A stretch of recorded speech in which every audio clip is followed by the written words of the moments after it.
Feliz día, mis hermanos, les habla Teo Hernández. Voy en este día, mis hermanos, a invitarlos a que abramos las Sagradas Escrituras. Vamos a leer el capítulo número 18 de Jeremías. Para que pongamos mucha atención, mis hermanos, si es que no tienen su Biblia ahí a la mano, abramos el corazón y apuntemos este capítulo en una libreta o ahí en su teléfono para que no se lo olvide. Voy a comenzar pues en este momento, en el nombre del Padre, y del Hijo, y del Espíritu Santo. Amén. Aquí viene una palabra que Yahvé dirigió a Jeremías. Levántate y baja a la casa del que trabaja la greda, allí te haré oír mis palabras. Bajé pues donde el alfarero, que estaba haciendo un trabajo al torno, pero el cántaro que estaba haciendo le salió mal mientras amoldaba la greda. Lo volvió entonces a empezar, transformándolo en otro cántaro a su gusto.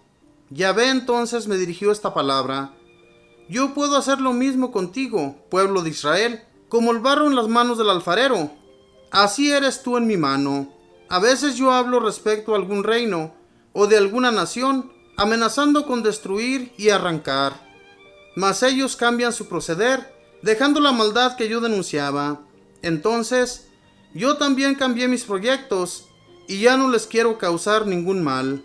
Otras veces, yo hablo respecto a alguna nación o de algún reino, prometiendo edificar y plantar.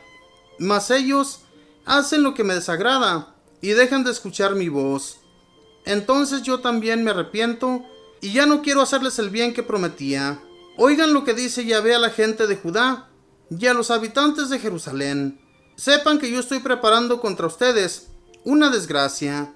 Arrepiéntanse cada uno de su mal proceder y mejoren su conducta y sus obras.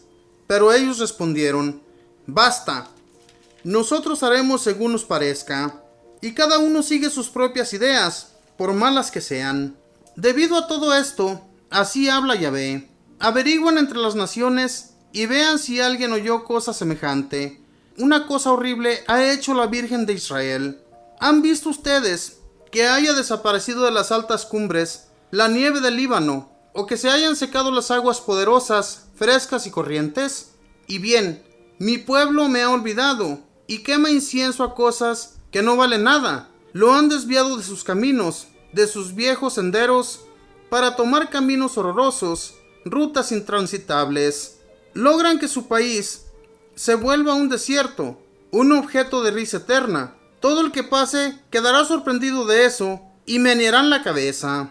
Como si fuera el viento de oriente, los desparramaré frente al enemigo. La espada y no la cara les mostraré en el día de su calamidad. Ellos decían: vengan, tramemos un atentado contra Jeremías, porque no por eso van a faltar sacerdotes que nos digan la ley, ni sabios que den consejos, ni profetas que transmitan palabras de Yahvé. Vengan, debemos contradecirle y no hacer más caso a todas sus palabras. Atiéndeme, Yahvé, mira lo que dicen mis adversarios. ¿Acaso se paga mal por bien? ¿Y cómo es que ellos están haciendo un hoyo para mí? Recuérdate cómo me presenté ante ti, para hablarte en su favor y para apartar de ellos tu ira. Entrega pues sus hijos al hambre, déjalos a merced de la espada. Que sus mujeres se queden sin hijos ni maridos, que sus esposos sean muertos por la peste y sus jóvenes atravesados por la espada en la guerra. Que se oigan salir gritos de sus casas, cuando tú envíes de repente contra ellos bandas de salteadores, ya que han cavado una fosa para cazarme y han escondido trampas por donde yo paso. Tú, Yahvé, conoces en detalle sus planes asesinos contra mí. No perdones su crimen, ni te olvides de su pecado. No pierdas de vista su destrucción. Cuando se desate tu cólera, actúa no más contra ellos. Palabra de Dios, te alabamos, Señor. En los primeros versículos, Dios le habla a Jeremías y le dice que vaya donde se encuentra el alfarero, y allí le dirigirá unas palabras para hacérselas ver al pueblo de Israel, pueblo de cabeza dura que no quería entender en aquel tiempo. Entonces Dios era muy importante que enviara a uno de sus profetas para anunciarles lo que sucedería si ellos no cambian. ¿Qué es lo que puede hacer Dios con ese pueblo? Primero, vemos lo que sucedió cuando este alfarero estaba trabajando la greda. Él trabajaba la greda, pero cuando estaba trabajándola, el jarro que estaba haciendo se rompió. y volvió a hacer otro jarro. Dios le dice a Jeremías que así hará con ese pueblo de cabeza dura. Si ellos no cambian, los va a romper, los va a destrozar, les va a doler mucho, pero es necesario para que ellos se vayan rectos, se vayan derechitos, como Dios los quiere. Como Dios no quiere que ellos adoren a otros dioses, entonces era necesario que esta gente fuera avisada por Jeremías. Pero sin embargo, más adelante, mis hermanos, en los siguientes versículos nos habla de que el pueblo de Israel, esos habitantes, quieren acabar con Jeremías, quieren darle muerte porque no les anuncia nada bueno, según ellos. Le ponían trampas por donde quiera que él pasaba. Y Jeremías le habla a Dios para decirle que no permita tal cosa, ya que él siempre estaba hablando a favor de ese pueblo, de esa nación. Siendo que él le hablaba a Dios bien de su pueblo, no podía estar bien lo que ellos estaban tramando contra él. Dice, no se puede pagar mal por bien. Entonces, Jeremías, mis hermanos, se encuentra espantado por lo que traman contra él. Él escucha las murmuraciones de la gente. Recordemos, hermanos, que cuando alguien está tramando algo contra una persona, las murmuraciones se van escuchando poco a poco. Entonces, Dios no va a permitir tal cosa porque era uno de sus profetas que anunciaba la verdad y que no permitía las injusticias de las personas. Dios nunca ha permitido la injusticia de una persona hacia otra. Hoy en la actualidad podemos verlo, como muchos quieren hacer de las suyas, pero Dios, que está allí para socorrer en los momentos difíciles, Dios nos socorre. Dios nunca nos deja solos, como nunca dejó solo a Jeremías. Dios le decía a Jeremías, ten fuerza, que yo te envío a un pueblo que es muy difícil de hablarle. Un pueblo que se había vuelto totalmente a los dioses. Estatuas a las que ellos adoraban, estatuas que no eran dioses, estatuas que no les iban a hacer ningún favor. Hermanos, ¿cuántos de nosotros no tenemos hoy en la actualidad un Dios? No conocemos del verdadero Dios, pero sí conocemos a otro Dios. ¿Qué quiero decir con esto? ¿Cuántas personas no hacen hasta lo imposible por comprarse un auto nuevecito? Y ese auto lo cuidan más que su propia vida. No permiten que se les haga un pequeño rasguño a sus carros, porque ahí están luego dándole polish para que ese carro vuelva a brillar y se le borre ese rasguño que le hicieron.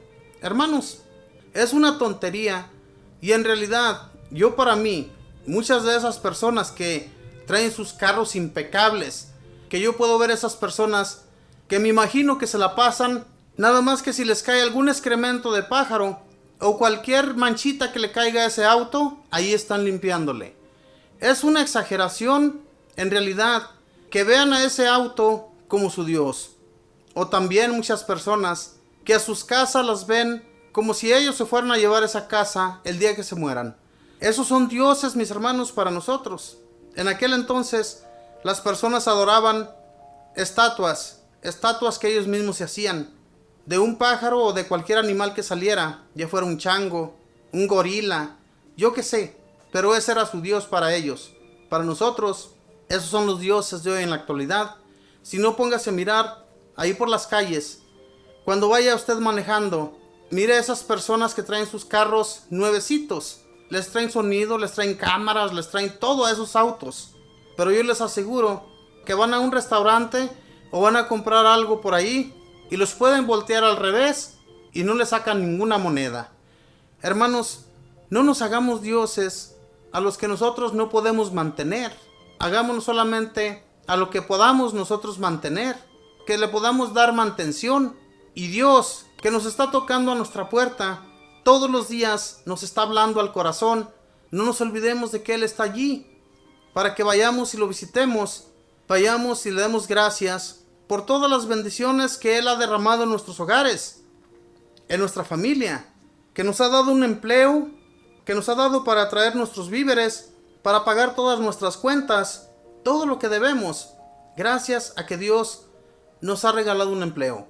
Porque sin empleo, mis hermanos, no somos nada en este mundo. En realidad, muchas veces uno quisiera dedicarse a otras cosas, pero no se puede. Necesita uno un empleo para seguir adelante, porque a veces queremos nosotros mismos hacer nuestros propios negocios, pero cuando estamos a punto de lograrlo, fracasamos. Por eso es muy importante que pensemos antes de hacer las cosas y pidámosle a Dios para que Él nos ayude.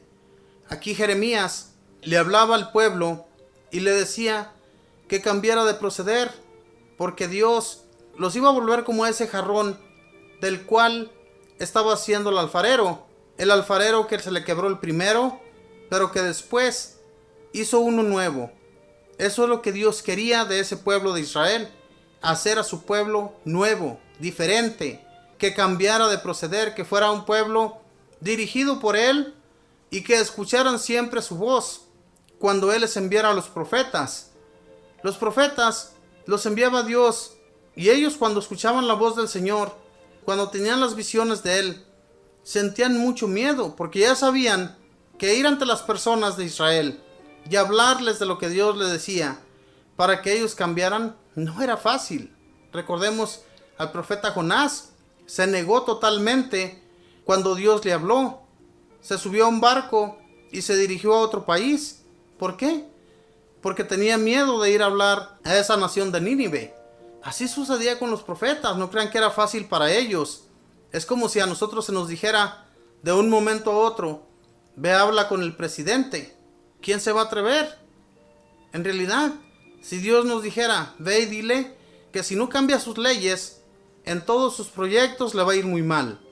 Es más, las consecuencias van a ser muy duras. ¿Se imaginan? ¿Qué creen que nos van a hacer al llegar ahí a ese Capitolio?